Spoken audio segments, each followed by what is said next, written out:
Hi, I'm Ved Verma and I'm here with another tutorial on Power Apps. Power Apps management is usually considered as a power admin's job. However, as a developer, you may often be required to manage the application lifecycle of Power Apps, and even if it is not, it is a good idea that you learn about it and you understand it. Now, when you want to manage the application lifecycle of a Power App that you create for your enterprise, there are two important things that needs to be considered. One, you should understand about the Power Apps environment. So in this tutorial, I'm going to explain to you, or in this video, I'm going to explain to you about Power Apps environment. What is it? Why create an environment and how to create it?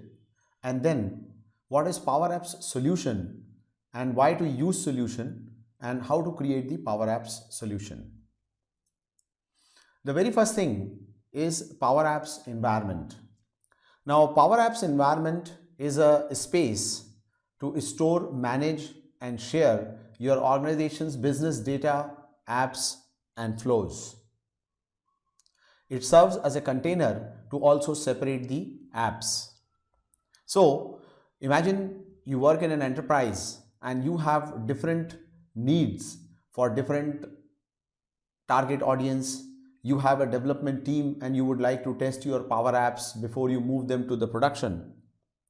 In all such cases, we can create, or this could be one of the pressing reasons why we would like to create a separate environment for grouping the test and production versions of the application. And also, sometimes we want some specific teams or departments to have their own environment for their own apps and data. These are two important and pressing reasons why we want to create the environment. Now, once you create an environment in Power Platform, it is created under the Azure Active Directory, which is also known as a tenant. And all the resources that are within that Azure Active Directory tenant, rather I would say all the resources within an environment can only be accessed by the users that are within the tenant. As you can see here that there are separate environments and there are users, and this is the tenant, and these users are able to access the data or resources that are found within the environment. Second important thing is that an environment is also bound to a geographic location. What it simply means is that any items that you create in that environment, it could be apps, flows, or Microsoft's cloud-based database called as Dataverse, for example, or gateways, they all will be created in that data center of the location that you select. So any items that you create in that environment are also bound to their environment's location. Now, moving forward from here, the next important thing is the environment permission. There are two important roles that are automatically available to us when we create an environment. The role of an environment admin, and if any user who has the role, the user can perform all administrative actions on an environment.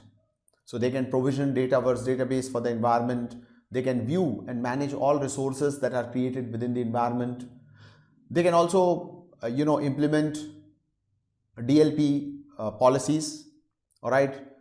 Applications are nowadays bound to a lot of data loss prevention policies and data compliances. They all can be implemented within that. And then the other role is that of an environment maker. The primary purpose of an environment maker role is to create resources within the environment, including apps, connections, custom connectors, gateways, and flows using the Power Automate, etc. So, depending upon what role has been assigned to your user ID within the tenant where you have created the environment, you will be able to perform the respective actions. Now, after having understood this, let me give you a brief about the different types of environments that exist and the type of security control that you have in them. You have production, default, sandbox, trial, and developer environment. Now, the difference between these environments are bound to the specific purpose that it will be used for. For example, in the production type of environment, when you create one, it is intended to be used for permanent work in an organization.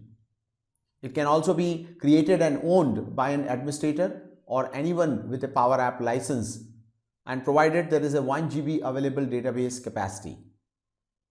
Default environment is a special type of production environment, and whenever you obtain a subscription of Power Apps, there is a default environment created automatically in each tenant.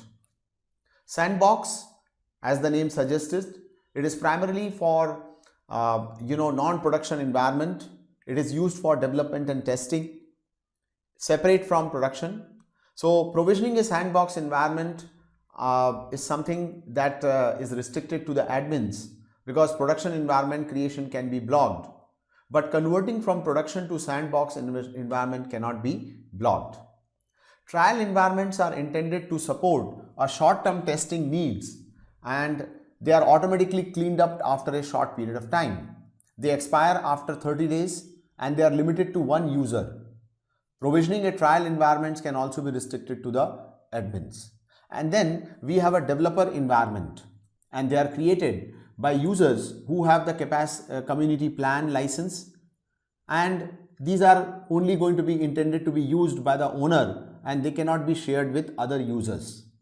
So after having understood these types of environment, when you work in Power Apps or Power Platform, maybe Power Automate or maybe Power Apps, you are often being asked in various documentations or maybe within your team is to work in a specific environment.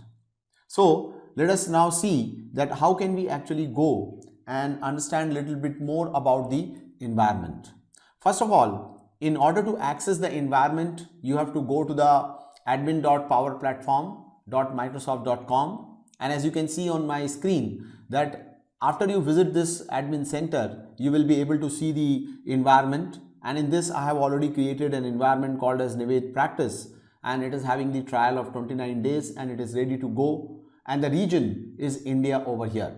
So if you have already obtained the Power Apps subscription, you can also navigate to this URL, and then after this you will be able to create your own environment for trial purposes. I will be shortly giving a demo on how to create that. Now once you have reached in that particular place in the environment, you got to be creating the environment. Look at this here. I can click on new, I can provide a name of the environment, and then I can go about selecting the type of the environment from the drop down and provide a description and select the region. And when we want, we can also go and create the database for this environment where we would like to probably keep the data which will be used by my organization. So if I make it yes and click on next, it will open up another tab for me where I need to provide the URL if I need and currency, and then I can also click on save and then put this environment over there. I can also enable the checkbox here which says deploy sample apps, etc. when we want it. So once this environment is created, you shall be able to create the next important entity for the application lifecycle management called as solution. So in our next video, I would be explaining you about solution and also demonstrating that how do you create the solution and what is the purpose of it. Till then, thank you, and thank you for watching this video.